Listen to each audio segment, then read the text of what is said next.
Alrighty, what's going on, everybody? Welcome back to the Pop Culture Corner. We are continuing our. Am I muted? No. Okay. I usually do that. Welcome back. We are continuing our Live in July event and celebration. In my mother's name, I recently lost her to breast cancer, so we're starting a tribute fund as a way to help local women in need of costs that aren't covered by insurance. So, what better way to do that than bring in people from Hollywood and drive up some views? All right. We've had a great month so far. Unfortunately, Richard Citroni has had to reschedule for this upcoming Friday, but we're trying to fill the spot. But today, let's not focus on that. Today, we're here with my friend, Charlie Talbert, who is, I think there. He's in Mexico, by the way. So forgive his connection. We'll wait for wait for that to succeed. Maybe it's kind of my fault. Maybe. One sec. Okay.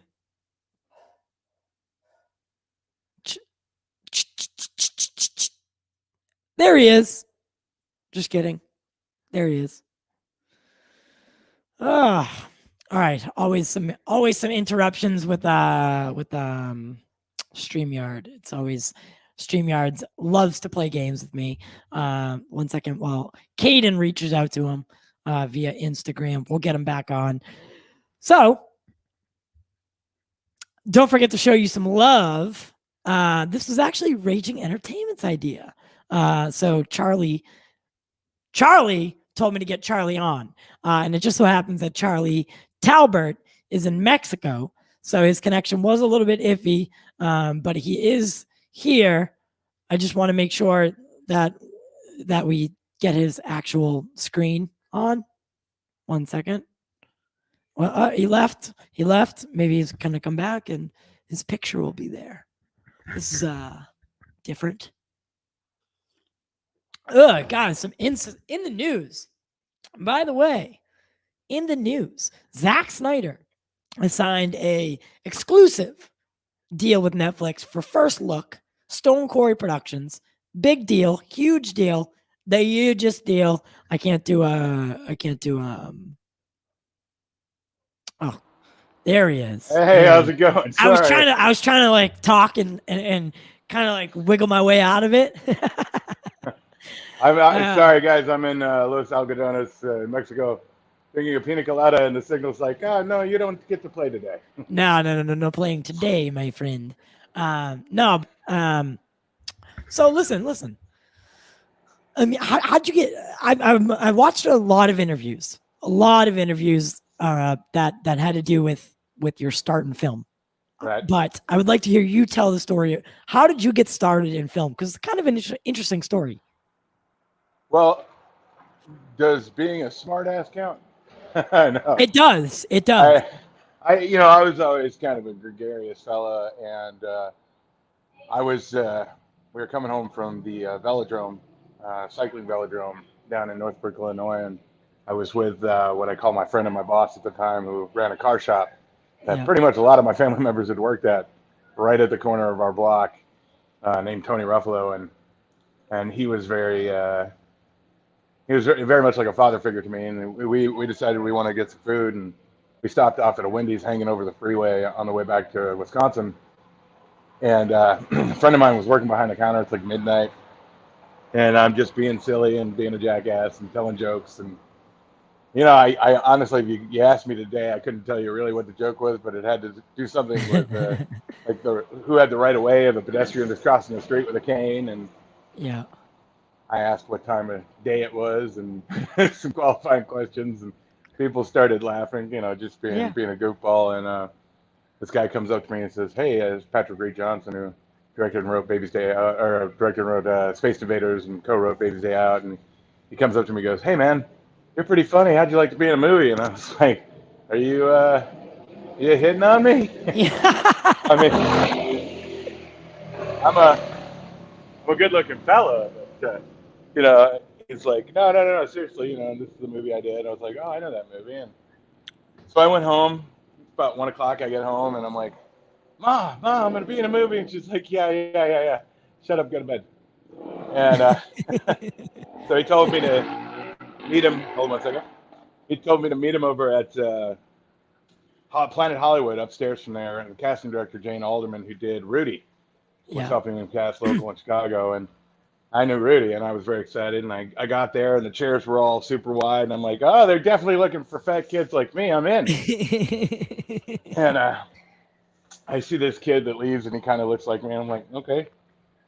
And apparently they've been looking for this guy for like 3 years. This character Angus, based off of Chris Crutcher's character. Okay. And so long story short, I went there with my mom. I convinced her it was real, and I don't know how that worked. I'm like, Mom, can you help me see a strange man in a building we don't know in Chicago? He had Amex cards. I know he's telling the truth. Yeah, you've heard the interviews. And I look, when he had his wallet out, he had an Amex card, and I was like, okay, so the guy makes money, so he's got to be real Amex. I've only seen that on TV, you know. And so we go, and I go into the room, and Patrick's kind of sitting there. And the room itself is kind of ominous. You know, it's got a desk that a guy wearing this hat would be sitting behind. And it was all kind of dark cherry wood with lots of books on the wall. I'm like, okay. And I'm standing there in this bright light, and the director goes, okay. And he doesn't look at me. He goes, go ahead and read your sides. And I'm like, what's the sides? I don't know what a sides is. Sides are like mini scripts, mini versions of what you have to read. And he goes, what? And he looks at me like, how unprofessional. And I'm like, hey, man, I'm the fat kid you found in a Wendy's. Yeah. And he's like, oh, yeah, you. Oh, my God, yeah, what's up? And he just started asking me questions and stuff like that, and they had me doing impersonations. He's like, what do you do? I was like, I do like Elvis Presley, and I do Jim Morrison. He goes, do Jim Morrison. And I turned around and put my head in the corner and started singing to the corner, and he goes, nice. And because Jim Morrison was rather shy when he was singing. And then I did Elvis Presley for him, and he goes, look, I'm going to give you some audition papers, and I want you to learn them, and I want you to come back and see Jane and do the audition. I was like, damn it, I'm not going to get it because he's not going to be there. And so I did it, and then I learned those lines. I sat on my porch every day, rocking back and forth, learning those lines, you know, with this old jinky rocker that's been in my family for decades, centuries. And I do the audition. I get a call, and about, I don't know, a week or so later, and they're like, hey, how'd you like to come to California? We'll pay for it. We'll give you some money. We'll put you up in Santa Monica right on the water. And I was like, great. I don't know what any of that means, but I'm in. You know? Does that mean I don't need to bring my welfare coupons? And so food stamps acceptable? Yeah, so they flew me out, and they put me up in the Radisson over by 3rd Street. And the next day I had to go in, and I meet James Vanderbeek, and I meet Chris Owen, and I'm looking around, and they're showing footage of Ariana Richards on Space Invaders. Yeah. And I was like, okay, this is kind of interesting. And they put me in this room, and I remember as I was walking in, I saw Whoopi Goldberg leave. I saw Ethan Suplee leave. I was like, this is crazy. Like, okay, let's see what it's all about. Like literally, like a couple months ago, I was in Wendy's doing an offshoot stand-up bit. Now I'm at a studio watching Whoopi Goldberg leave. Like that's got to be a crazy feeling. Yes. It was surreal. The temperature was surreal. I'll tell you what was surreal. So I go in the room, and I sit down, and they bring Chris in. They're like, we're going to have you read together and all that stuff. But before we have you read, guys, can you just hang out here for a minute? We got to check something, blah, blah, blah. Maybe grab a producer. And Dawn Steele was a producer at the time. And Dawn Steele was actually one of the most powerful women in Hollywood for years. Yeah. And she wrote a book called, They Can Hurt You, But They Can't Eat You, Yeah. And so Ronnie Eskel's the casting director. Richard Hicks is her assistant. And I'm sitting there, and Chris is sitting there. And we start joking with each other, and we are finishing each other's jokes. And we'd never met before. Like instantly. Vibing like crazy. Dude, and we're like, this is kind of cool. And what we didn't know is that in the other room, they were watching us on a camera that was set up for the filming, and the cords were running into the other room.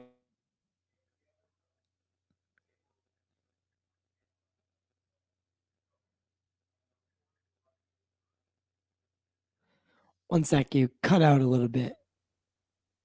Goddamn Mexico. Mexican internet. Get better. Hold on. 1 second. He'll be back. Finish the story. Because now I'm very invested and interested.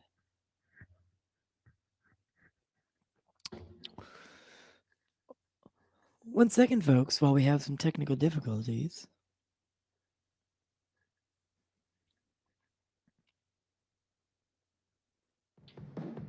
We are brought to you today by Smooth My Balls. Hey, ladies and gentlemen, are you sick of cutting yourself, nipping yourself with those old razors that you've used 412 different times? Well, Smooth My Balls has you covered. Your #1 source for male grooming products. Dedicated to providing you the very best trimmers with an emphasis on service, friendliness, and overall good experiences. Smooth My Balls has come a long way from its beginnings in England. When they first started out, their passion was for male grooming. That drove them to start their own business and to find the best products suitable for easy grooming. You will thank me later, your privates will thank me later, and your partner will thank me later, because you're gonna be smooth as an egg. Trust me. Use code POP at checkout for 15% off your entire order. Limit 1 order per household per day. Guys, girls, get on it. Shave up. Get it.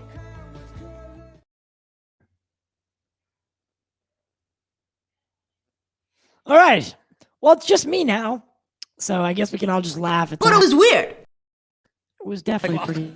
Yeah. That's not my problem. I think a real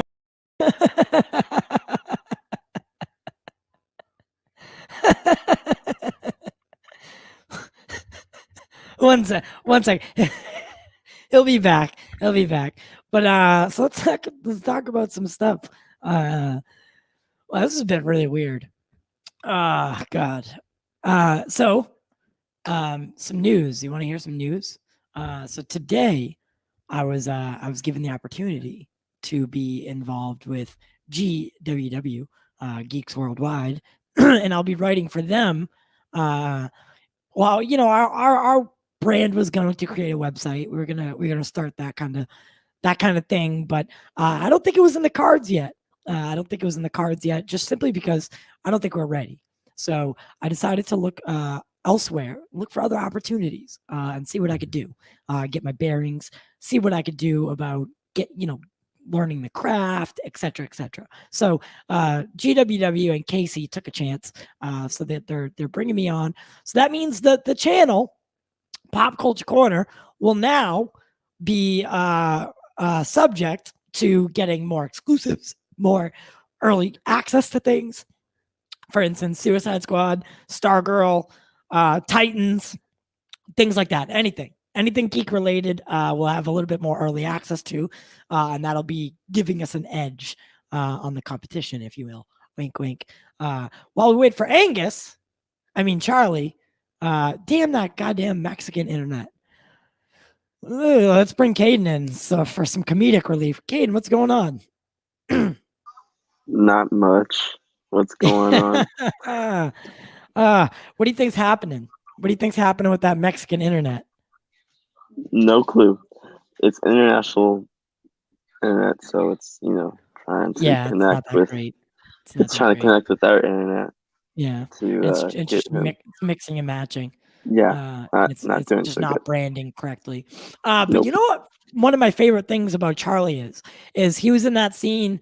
Well, he was in the flashback of Watchmen. When our one of our main characters is being kind of harassed by his other police force, the other members of the police force. Did you? I mean, you watched Watchmen, right? Caiden, did I lose you too? What's going on today? No, you didn't lose me. Okay. Did you watch Watchmen? Yeah, I watched Watchmen. How did you love it, or did you like I really liked it. I really liked it, and I really liked that episode. I really liked the black and white episode, and The black and white episode was shot so elegantly and so delicately. and the person who wrote that episode is also writing Blade. So yes, yeah, and that came out recently, actually. Like February.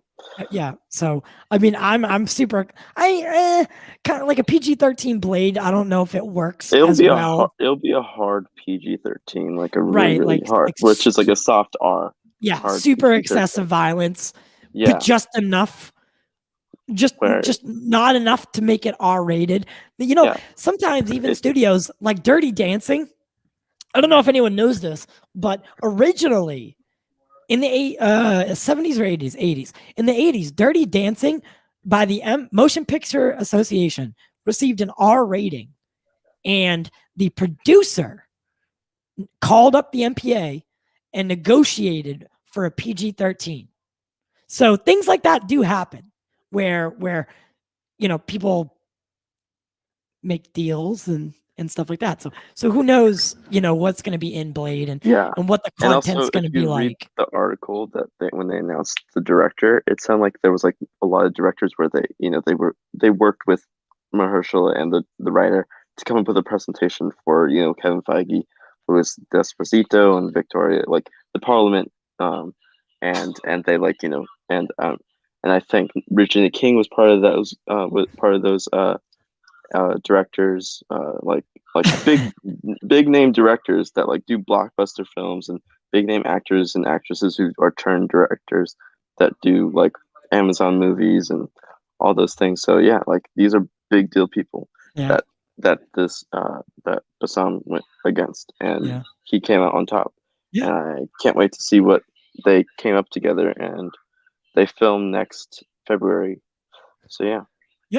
And Adam, I'm literally asking myself the same thing. I think Charlie.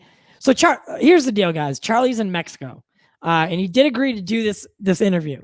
But the internet apparently in Mexico seems to be not cooperating with him. He hasn't messaged me.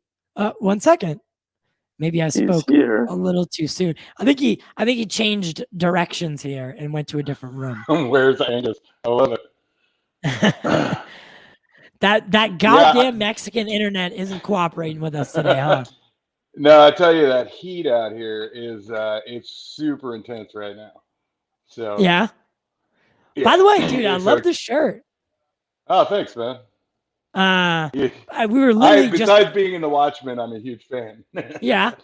Well, we can skip ahead a little bit. So I mean, you've been in so many things, right? So many. You have. I mean, we've had a lot of people on the show, and I feel like I say this to each person that comes on, and I don't know who has the record as of now. It's either you or Ray Porter has the most credits I've ever seen on IMDb. IMDb. I don't know who it is. I think it might be you, honestly. But you got a lot of credits under your name, and how that Watchmen. See the sequence, the whole episode being shot in black and white, and your sequence in it especially. I mean, how did that all come to fruition? And you know, how did you land the role, etc., etc.?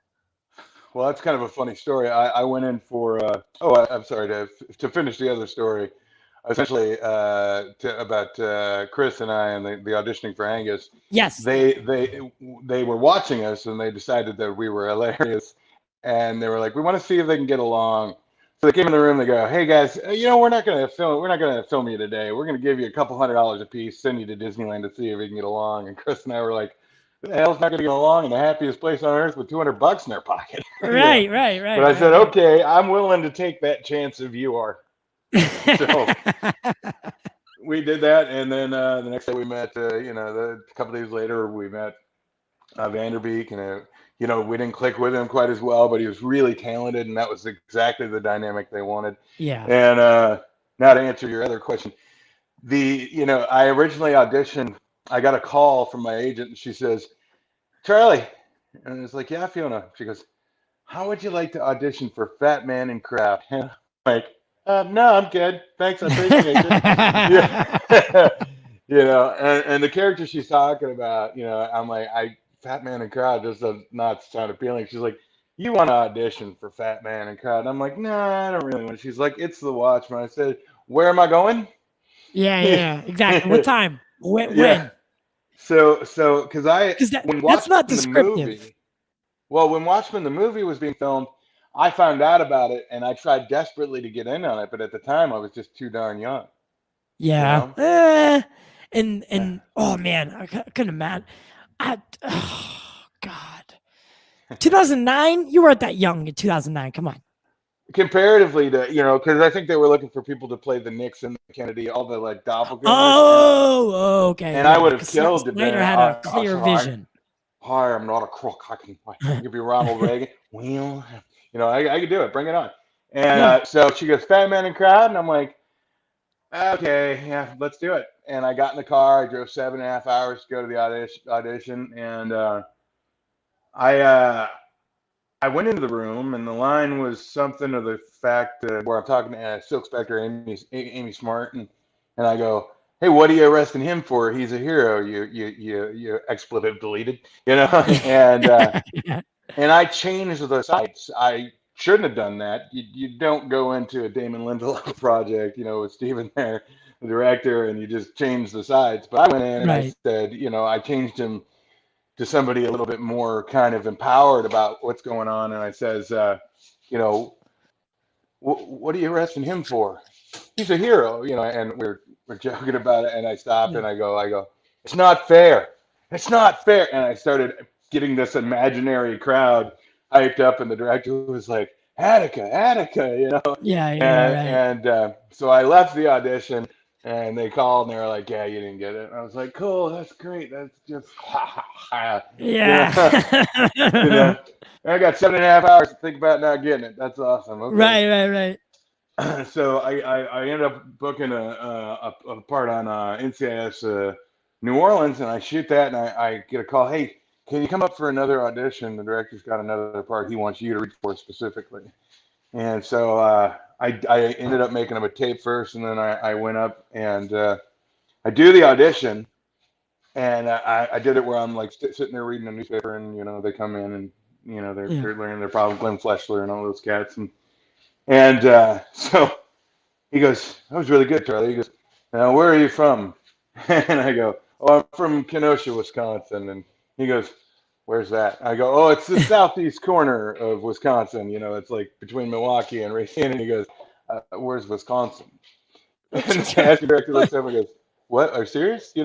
And he's like, I'm not sure, because not from around here. And so she goes, no, think Canada. And he goes, oh, no. Okay, then do everything the same. Change this one line to this line. And I did it. And he goes, and I'm like, I didn't get it. He hated it. What am I going to do? But I forget that, like certain things, certain gestures, certain words mean different things to different people. Oh, yeah. And I leave, and I'm kind of thinking about the audition, and I'm talking to my buddy who had auditioned for it, who was in he was in The Big Short with me. He played Louis Ranieri, and we were both up for the same part.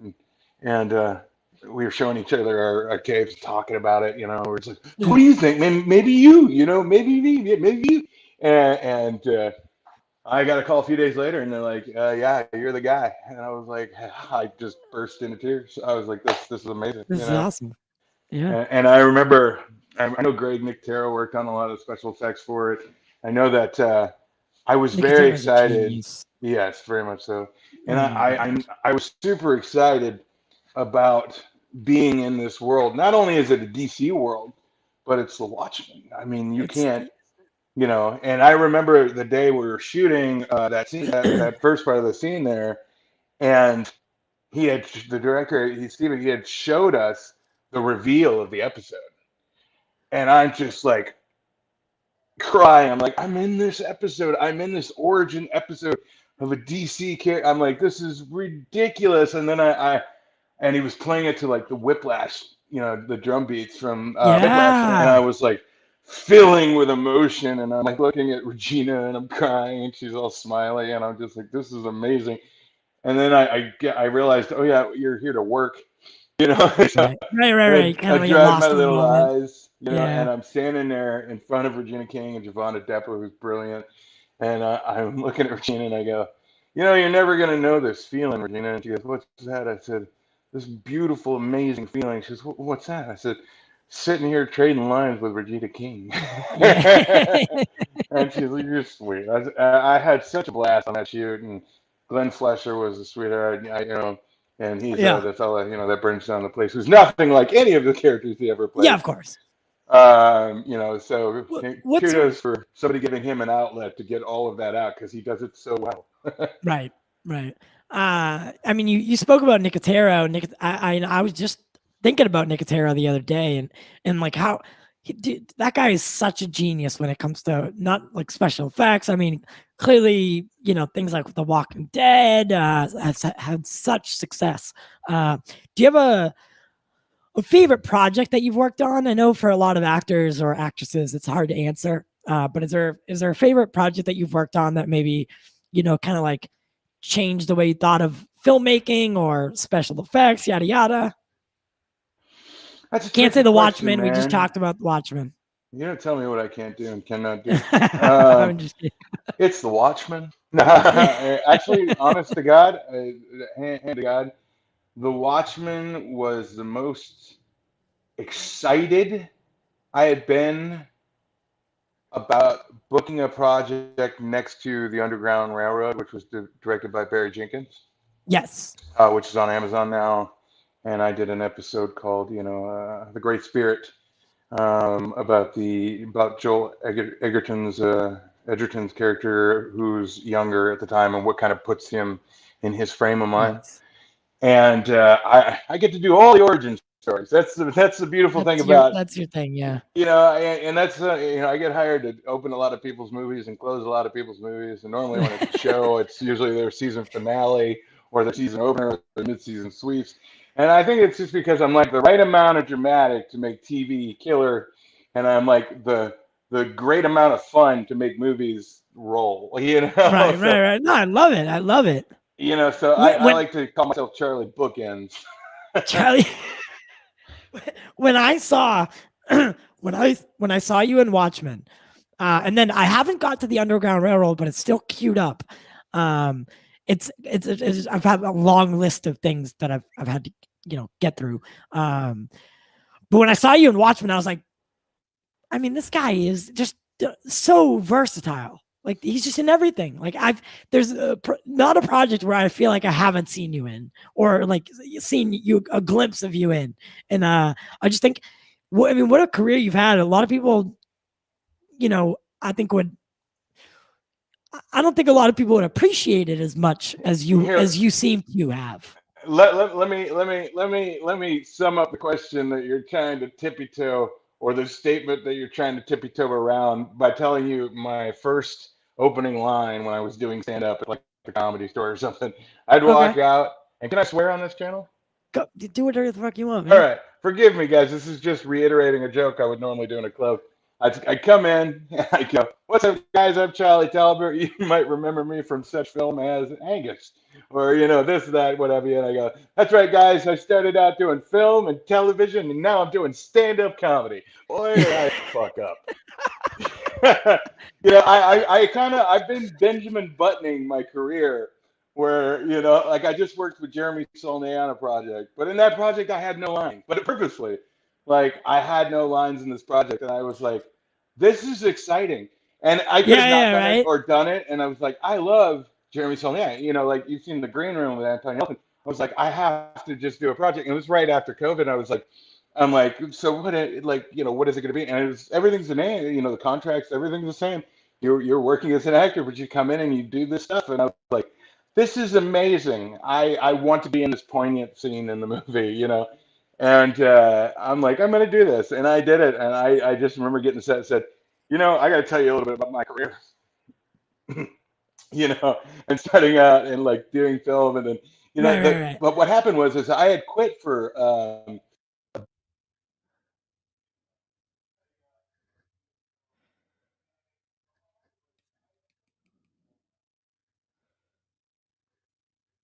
audio. Let me see if it's me. There you go. Can you hear me? Yeah, there you go. Yeah. So long story short, Oh gosh, where was I? So I was telling her, I was like, yeah, man, this is weird. I've almost done a movie where I don't speak, and which was called Who's Your Daddy, where I was going to be the silent kid all the way through, and I was like, I want to treat him like Buster Keaton would. And Ooh. you see, one of the things that got me super hyped about film in general is like 70s films, like French Connection or The Conversation, especially Gene Hackman projects, where it's the silence that brings you to the place. And if you can pull off the silence, you got something. And when you're like me, you aspire to be somebody like Ned Beatty, and that's kind of neat. And so when there's a golden project that comes along, I'm going to jump on it. I just finished working on a film. I can't tell you anything about it, but it's called, except for the name, which is Where the Crawdads Sing. Okay. Which I have I think the right part that I would know. My kind of part in this film that I'm very excited about, and I got to work with David Strathern, from Good Night, Good Luck, etc. And I was like, this is what that Reese Witherspoon's producing, and Delia Owens wrote the book, and the book grabbed me. It was just like, oh, and I was like, you're ending the way I wanted you to end, but I'm still feeling all this emotion, And so I was so pleased to work on that film. It's been a blessing. I had quit after Art School Confidential and decided I got tired of living like a 20-year-old. And that's when I was doing the under five stuff or lead stuff, and that was all fun and great. But then Christopher Berry from Django Unchained, as well. He says to me, he says, like, dude, you got to come down here. This is, get back in the game, because I was doing stand up then, and he's like, you got to come. There's plenty of work. And I did my second film with him. And this was, in the 90s. And so I blind moved to New Orleans. And, a few days later, I'm working on I Saw the Light in The Big Short. And I was like, okay, I'm in the right neighborhood, Yeah. And the great thing about working where I do and working on the projects I do is I get to go everywhere. But I'm not looked at as the fat guy, the funny fat guy, because when you look at me, this isn't huge. It doesn't read as I'm a fat guy when I'm on camera like this, and that's always been a weird dichotomy for people. Is like, how do we cast him? Where do we put him? Right. And I remember I worked on a show called Hap and Leonard, and that particular project, they auditioned me. They auditioned me for 6 different characters over 5 months for the pilot episode. Oh my God. They had no clue. Yeah. So it was. I'm very fortunate with the career that I have right now, and I'm very excited. Yeah. But I'm about to go shoot this independent in New York, which is a great part for me. And I just did a read with the 2 leads of it, and we just hit it off. So it's going to be pretty exciting. Yeah. So I told you before we started that I did have someone who is a huge fan of just your career in general, right? So I wanted to have him come in and ask you a couple questions. He did a video on you. I'm listening. Yeah, I know. He did a video specifically about Angus and 19 facts that I didn't know, or it was 20. I don't know if it's, maybe I'm messing with everybody's mind here. It might have been 19 or 20 facts. I don't know, but he'll tell you himself. This was a while ago, right? This existed more than 8 years ago, right? Jarbo, when did you do that video? It was like 2 years ago. Yeah, Charlie, you messaged me on Facebook actually to say thank you. So. Right. You had that video up for a while, and then I finally saw it, and I sent it back. Yeah, I it's because I was harassing Patrick about it on Twitter. So I was like, hey, I'm one of those weird fans that likes your movies from back in the day. So here we go. I made this fucking thing. Because I think what it was, I was bitching because I'm like, I want this on Blu-ray, damn it. I want to add it to my collection, and it's just not available. Yeah. No, sir. It took forever for it to get on DVD because the music rights, when Warner Brothers took it over, they didn't realize they didn't own the music rights or what have you. Or they didn't realize that it was like very expensive because it was great bands. I mean, the producer on that film, he had all the best bands. You could tell by that soundtrack. Oh yeah, I had the soundtrack too. I remember like Green Day, and there's a few other people that are on. It's been so long since I've heard it, but I know you can find the whole thing on YouTube. Wasn't the producer right? I think that was one of the facts that you you spewed, right? Is the producer was working with Green Day or something? Yeah, it's I have to remember all the I read a lot of IMDb, and then I was trying to remember what I read from like Disney's Adventures when I was a kid. Oh God, because Angus came out when I was like 13 and a half, you know? And so I was a fat kid in school. So that movie meant a lot to me as a kid. Yeah. You know, because I was picked on a lot as a kid for being the big guy. And so here's a movie about another big guy, you know, who's like sweet on the chick from Jurassic Park, which I totally was in that same boat from back then. So it's like really spoke to me. I watched it, I think like 3 times in the theater and then got it on, I think, VHS when it came out. Yeah. So yeah, no, I remember the first VHS they ever sent me. Thank you so much. I remember the first VHS they ever sent me had my name spelled wrong. I was like, "You guys worked with me for 8 months, Steve." How do you spell that wrong? It was Charlie Talbot. They did the Talbot, you know. Oh Talbert. no! I ran for governor of California back in 2003, and it was a radio station contest. And my last name is Jarbo. It's 5 letters, Jarbo, and they still misspelled it on the website. So there's a lot Wonderful. of I'm like, really, guys, professional. Super professional, guys. Great You're job. running a 21-year-old for governor of California. Let's keep this thing on the up and up, right? Right. So, you guys have both been in Hollywood or in LA. What are the things? What is the thing that has changed about Hollywood that most upsets you about this recent? There's a lot going on in Hollywood these days, Charlie. I mean, you probably over the years seen the shift in maybe how things are run or how things are done. Is there anything that you wish would have not happened or changed? I wish digital had never taken off like it did. You know, I there's something about watching a film on film, which I respect Quentin Tarantino for. There's something about watching a film, because I think maybe I'm jaded because the first film I did was shot on 35 millimeter and it was shot in the 90s. My first tape was a VHS, you know, so it was definitely a crossover era. And I would say the digitalness where you can see too much too clearly. I like the graininess of film because it reminds me of a memory as opposed to being there in that moment. Being told a story as opposed to being in the story, placing myself in the story in my mind as opposed to with my eyes. So more so my mind's eyes. That's probably the greatest answer I've ever heard. Swear to God, that's probably the best answer I've ever heard to that question. I never thought about it like that. Kind of the way I perceive it is different, which is kind of one of the reasons yeah, you gotta think it, man. That's a hard task. Ask Madeline. But Jarbo, what about you? What's the thing about Hollywood that most upsets you? Remind me to tell you about my theory about living in 2 dimensions as an actor. All right. Well, right after this. I have nowhere near the amount of experience that Charlie here does. Mostly, you've lived in that area. Yeah, I moved to I went to like North Hollywood in 2010, and I was like, I'm going to be a screenwriter. Yeah, that's going to be something you can do in LA. You know, with no experience and no, you know, I have a community college degree in video production and everything else. But I think what it is it's just, for me, it's the lack of originality at this point. And I know a lot of this stuff is just done by committee and it's just done by executives that are just wanting to, like, you know, can we package this actor and you know, this project with this budget? And it's just the stuff these days. I don't know. Like I'm losing interest in a lot of the mainstream stuff.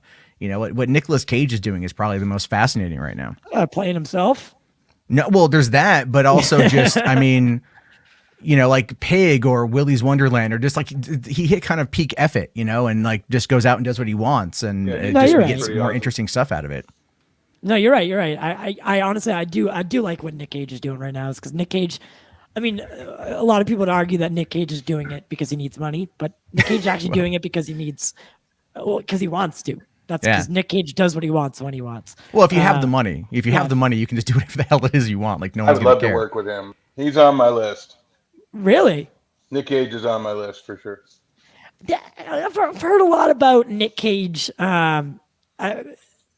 Was he one of the ones? Can't remember. I gotta So is tell he one of the you, ones that gets like really into like method acting, or is he? I swear, I feel like someone's told me that about him. well, you know what he does is I've heard, and my friends have worked with him.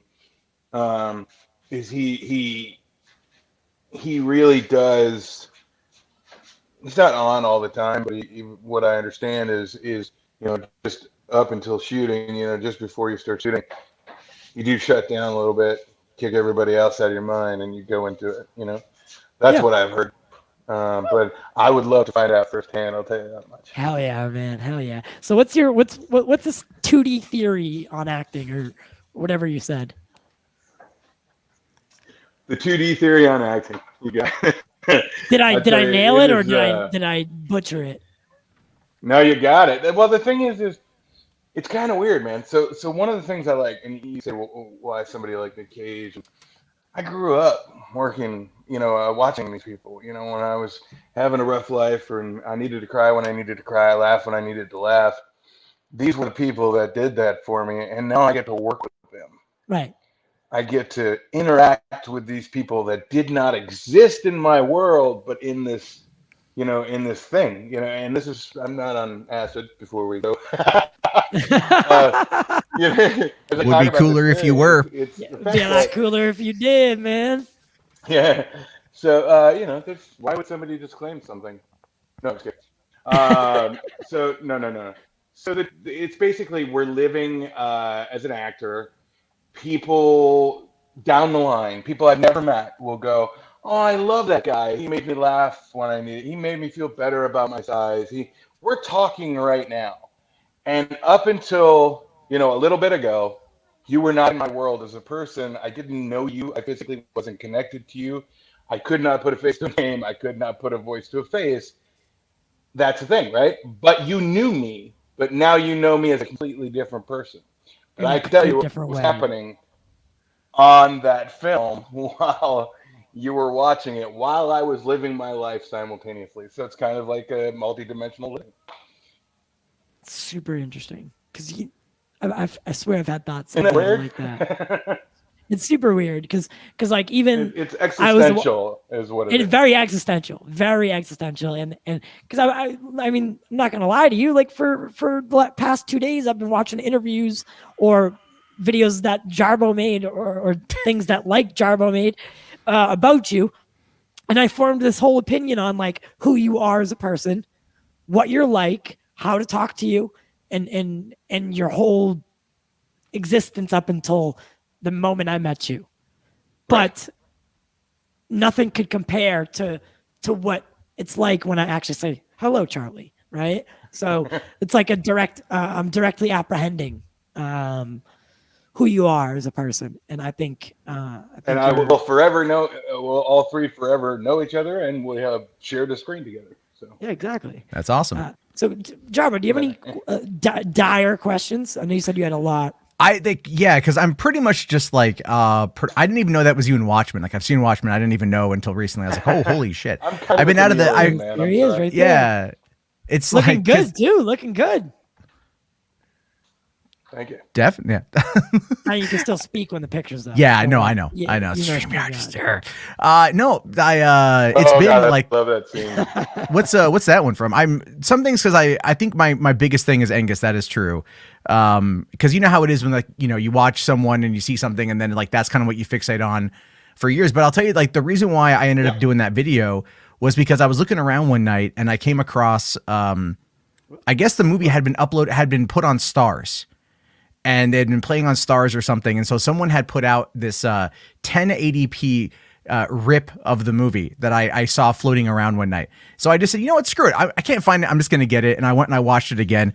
And as I was watching it again, I'm like kind of reliving like when I was a kid and going in and seeing this movie for the first time and stuff. And just like, I'd be like, I just want to talk about this thing because I feel like it could really impact a lot of people, because it's just, it's such a smaller film that I think was so niche to 95 when it dropped, And I just wanted to put it out there, and I'm actually really glad. Like, Patrick kind of harassed him on Twitter a little bit about it. Yeah. And those are like the kind of things for me. Like, growing up, I was always kind of wondering, like, because with Charlie Owen, coming off like Major Pain and working on other stuff, like how was that? Like, you guys had a good reaction, or as your story said, yeah, Chris Owens. Thank you. Sorry. It's been a long day. I have 2 children, one of which is 2 and just discovered gravity right before jumping on. Gravity's So amazing. yeah, Yes. she's losing that battle.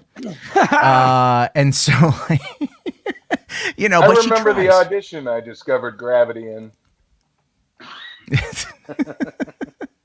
It was a good one. Yeah, it's we all do that eventually. So Well, the Chris Big and I are Short. still best friends. Okay. Okay. Yeah, I kind of like cut into that. Sorry. I was just Sorry about that. answering on to, you know. Yeah, no. My No, camera no. keeps You're doing like, this yes, wonky let's talk to thing. me. Now you shut up. Yeah. No, but I would tell you, man, I appreciate that, and Chris and I are like super, you know, like I've done like 14 projects with Chris, some credited, some not credited, and it's been amazing. And he actually just recently got married over the pandemic, Oh, and I nice. was so sad I couldn't come up to see him. It would have been such a great thing, but I had to go to New York to work on a project, and that was a weird thing. The pandemic has been a crazy change. I was gonna ask you. I was gonna ask you how. So a lot of, because I have multiple questions now. You brought up the Comedy Store. So I mean, what happened with stand up comedy? I mean, you're a funny guy, man. What like? the Well, Comedy once I Store- left it, it passed away. No, no. I was in stand-up comedy up until I decided to come to New Orleans for about a year and a half, and I was working out at the Ha Ha on Lancashire, and you know, popping up to different clubs and doing open mics, stuff like that. But the thing was, is the Angus got me in the door very quickly at the bigger clubs. Yeah. And you know, it's funny because I remember talking to ADAME, who is the booking manager for the club, and I would never talk to him about comedy, but I would talk to him about Suits because he always looks very dapper. And then my third film, I think, was Joe Dirt 2, Beautiful Loser.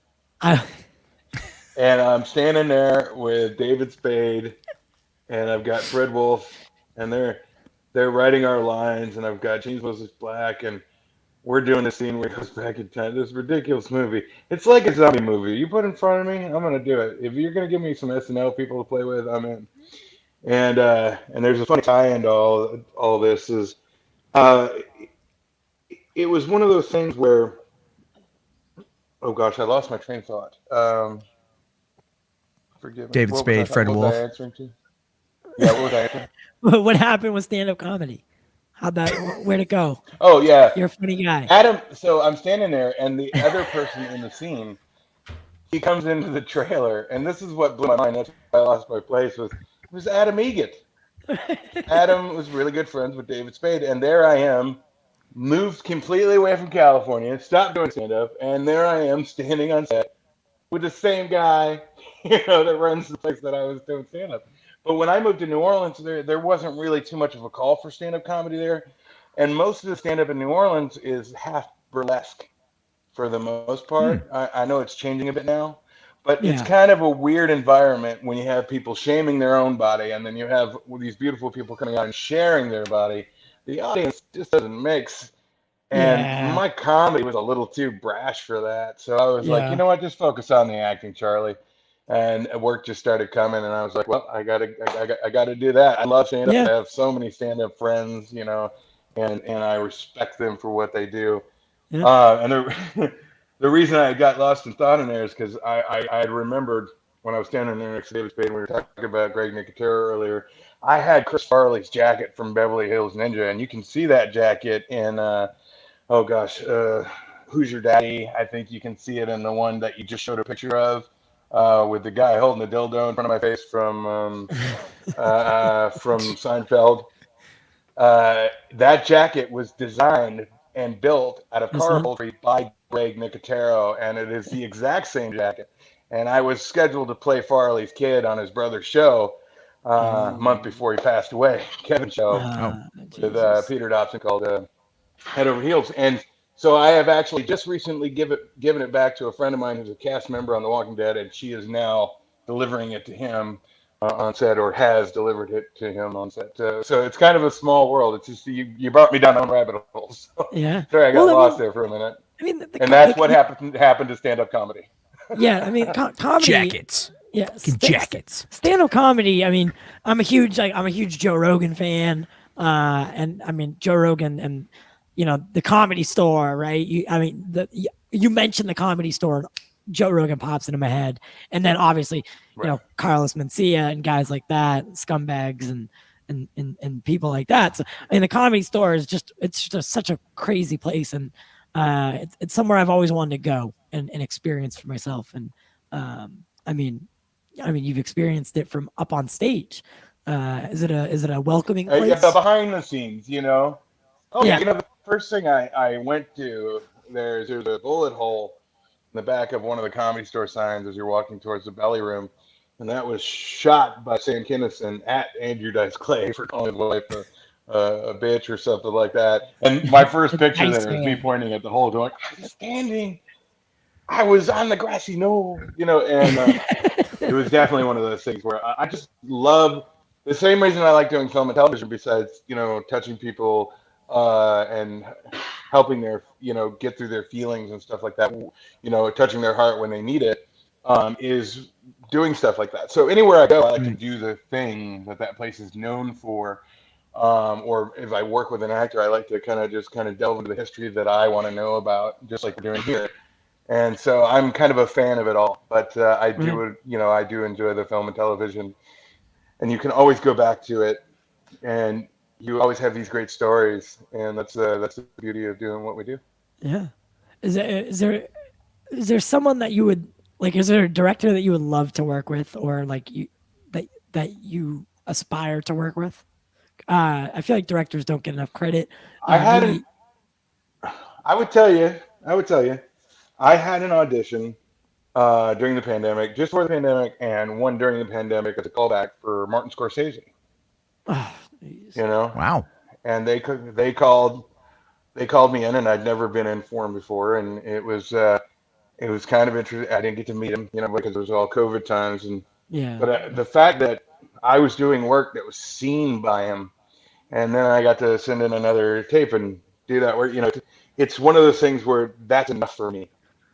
Right. That is enough to know that I've connected with the person. I mean, just before I left for this trip, I was at my buddy's, and I was like, "You got to mark. I got to send this picture that she had autographed from Christmas Point," and she sent it to me. Her name's Kate Reed, and she sent it to me with this little Ewok and this Empire picture, the Emperor picture from Empire Strikes Back, because the director of Empire Strikes Back was in Angus playing chess with my grandpa. And she sent me that, and I said, it's all about those moments for me. So any director, I just worked with Barry Jenkins. I worked with, Adam McKay. I've worked with, Livy Newman. I've worked with Rebecca Asher. It's really a new experience as far as directors go, and that's bring it on, Fuqua, come on, let's do it,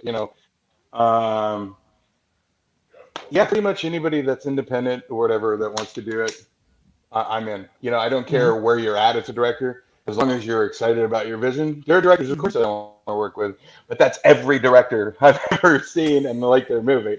So, Quentin Tarantino, I'd love to work with Quentin Tarantino. Yeah. I'd love to work with anybody that wants to work with me on a project that we both feel passionate about. So that's where I stand with that answer. That's amazing. And so, no Marvel movies or DC. That gets asked of everybody these days, right? It does. Honestly, I was going two ways with it, and that was one of the ways. So, yeah. So, would you ever consider another role in you've dabbled with the DC, but I mean, you could do it again. There's plenty of people who have. Oh yeah, I mean, I was up with Christopher Bear. I was telling you about. He worked on Spider-Man: Homecoming. Yes. And I went up there while he was shooting and stuff like that. It's one of those things, if I love the story, I want to be a part of it. Yeah. So it's DC, it's Marvel, it's you name it. I'm in. Yeah. A lot of my friends, I hang out with a lot of actors in the Southeast who won't be mentioned on this interview. And no, I'm with a friend of mine, an actor friend of mine who is quite brilliant. And Steph Pope, if you get a chance, guys, check him out. Follow him on Instagram. All right. He and I, we're kind of like differently built, but we go out for a lot of roles, and then we each go out for roles that our friends go out for, which is really neat. So it's kind of fun watching all these other actors as well work on stuff that you worked on, and you learn so much more new stuff. So not just directors, working with these other actors in the Southeast, we're very close, and a lot of the actors growing up, like Chris Evans was in our circle for a long time. A lot of these people that you see now that are making a comeback from maybe the '90s or building up, they've been in that world. We've all interacted in some way, and it's kind of interesting as I watch all this stuff and I watch their work. Not just directors that I want to work with, just now there's friends I want to work with, because I want to. When you're working with somebody, almost directing each other on how this scene should go. So not just a director, you're working with fellow actors who get to direct in the scene, because once we're in front of the camera, it's kind of on us. What they edit is what they edit, but they can only edit what we give them. You know what I mean? Right. Yeah. So how do you? I'm sorry, Matt. So how did you? Because Matt kind of brought it up, and you did as well. How did you adjust to the pandemic? A lot of funny people. I don't know. It's a really cliche thing to say, but a lot of comedians or people that are in that niche, they adapted to the pandemic in brilliant ways. So how did you adapt to the pandemic in comparison to someone who's not as? See this pillow? See this pillow yes, right here? I do see that pillow. What's that? I'm just kind of cuddled up with it for about a year or so. It's okay. You're gonna work again, guy. You're gonna work again. We're both gonna go around the world, and it will be beautiful. And here we are. No, no, just kidding. You sure about the acid? Actually, no, seriously. Yeah, I don't do interviews on acid. And you don't probably want to do acid in this temperature. It's like 115 out in the shade. Oh wow! In Mexico So right now? if you do experiment in acid and stuff like that, you want to. It's what's that? Ooh, I could see you playing James Gordon in Batman. I could see that. This is Charlie, which I think you've been on his show before. I think you've been on it. So he was the first person that. Oh yeah, Raging Entertainment. Yeah, I should reach out to you. I could definitely see you playing James or Commissioner Gordon in Batman. Definitely for sure. But yeah, so. Oh yeah, I play the game. Batman is a huge. Batman was what kicked it off as far as DC's for me. But I would tell you, to answer your question, 2 days into the pandemic, my buddy Chris Heiliger reached out to me and he said, "Hey Charlie, you remember that animation I made? I really want you to do a voice for it." And I go, "Tell me about the script real quick." He told me about the script and I said, "What are you talking about, man? That's your whole first season." And we literally for Wednesdays and Thursdays every week for the first 6 months, we wrote out a full cartoon series called, and you can actually find it online. There's a link to it. You can buy merch from it right now. It's called The Dream Team Machines. Okay. And I play Tex, kind of a cyborg snowman. And Tex talks a lot like this, and he's very excited about life. Okay. And, sounds like a couple characters I know. And then after that, well, what I decided after that was to just kind of reach out to my fan base. So anything that hashtag Charlie or what have you, or hashtag Angus or 90s this that, I reached out. Hell, I reached out to Slumber Party, and they were talking about Angus, and they were like, "Well, it wasn't very strong here, it was very strong there," but he was really believable as a 15-year-old kid. And I was like, "This is honest. This is great." So I immediately reached out to those guys and did a couple of their podcasts just to talk about other films and my film. I got real experimental, and then a fellow reached out to me with a book he wrote. And he self-published, and he said, "Man, it'd be really cool if you could play this part." And I looked at it, I read it, and at first I read it, and I was like, "I don't know if I can get into this. Let me try." And I picked it back up, and I read it again, and I was like, "Oh, I get it." And so I ended up writing a pilot for it, a 70-page pilot, and a pitch deck for the first season. And right now, my entertainment lawyer, Jen Lariah, GHEN Lariah, she's on my IMDb. She has decided to partner up with me to get it to the actor that I actually want to play the lead. I don't want to play the lead. I want to be a part of making this guy the lead. I want to play another character in the script because I kind of know my niche and I know who I want to play, and he's the recurring character who I think I would best pull off and make people enjoy. But I mean, I even worked on an Angus sequel, follow up. Angus Returns, penciling out everything that was going to happen. I talked to Chris Crutcher, got his approval to do it, and then I sent it off to the director. Now it's in his hands, and he's got to do his rights and writing and all that stuff on it, and we'll see if anything ever comes of it. But right now I'm focusing on this pilot. So I was pretty damn creative with the help of my friends. Yeah.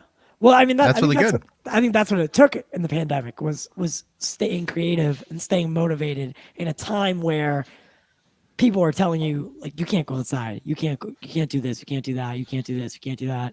But and like it's like for creative people, for people in the service industry, it was like, but you're telling me I'm not essential is basically, you know, like who's to say who's essential and who's not essential. So for a lot of people, myself included, I was deemed non-essential, and you know that kind of killed me for a time, for a long time. So I could imagine for people, you know, in your position where you're literally, your job is being on set with thousands and thousands of people on a daily basis, recurring, right? So I mean, I don't envy it over this past year, but I do respect the craft, and you know, to see how people reacted or responded to it is you know, especially people like you who kept staying creative and staying vigilant is truly remarkable. Well, I was fortunate enough to I did what I hope a lot of people did that was in my position. Casting directors that I didn't know. I don't know if you saw that on Instagram. They were doing, like, you know, read your scene kind of stuff, like little contests and stuff. Yeah. So I decided casting directors that I wanted to meet. I did those challenges. I went in and did scenes. I kept my instrument sharp, and I was like, let's do this. Let's find new ways to be creative, and, you know, let's introduce myself to some people. I ended up booking a Liam Neeson film up in New York, and then I was out there for 3 weeks and we didn't get to finish it because, you know, COVID issues to do with just working environment and stuff like that. So, you know, it's one of those things where, you know, just keep tracking. You never know what's coming around the corner. And then came out of the pandemic, you know, vaccinated, etc. And then, you know, Easter weekend I booked like, I don't know, like 3 films, and I was like, okay, we're back. Let's go. You know. Do you have any advice to aspiring? Just be ready to ride. You know, that's the story. Yeah. I guess that applies to the question as well. Just, I think Philip Seymour Hoffman said, any chance you get to act. You know, it's a blessing. You know, do it. I agree. Perform. So, you know, just take it serious and don't ever pay your agents until you get the work, and then you get paid. So that's a big piece of advice for y'all. Don't just go, yeah, $700 and I'll be a star. Yeah, don't. Yeah. Craigslist. That was a big thing back when I lived in LA. You look on Craigslist, there's nothing but crap like that, or just really terrible gigs in general. You know, it's like, I need someone to write this erotica. You never answered any of my ads. I don't understand what happened. It's, you know what? It's the 50 Shades of Grey knockoff you were working on just wasn't really going for me at the time. You know, too much butt stuff. I'm sorry. No. Well, it was 50 Shades of Hay, and, you know, you just weren't ready to play, and that rhymes. And but that would be like, but I was living in NoHo when that book trilogy dropped and it blew up, right? And like literally all the writing gigs on Craigslist were just erotica for like months, you know? And like a friend of mine who was one of the writers on the first season of Mighty Morphin Power Rangers is like, "This is not making my money right now." I'm like, do what you got to do, man. Do It's literally do what you got to do, apparently. Oh yeah. Don't hurt anybody. No, just, you know, just follow your heart, follow your dreams, and keep acting. Don't answer those ads, and, you know, just remember, you know, it's all about having fun and telling a story for somebody and letting them cry when they need to cry, laugh when they need to laugh, and, you know, think when they need to think, and exactly that's really what it's about. Yeah. I got a lot more that we could ask, but we'll keep it a little bit shorter.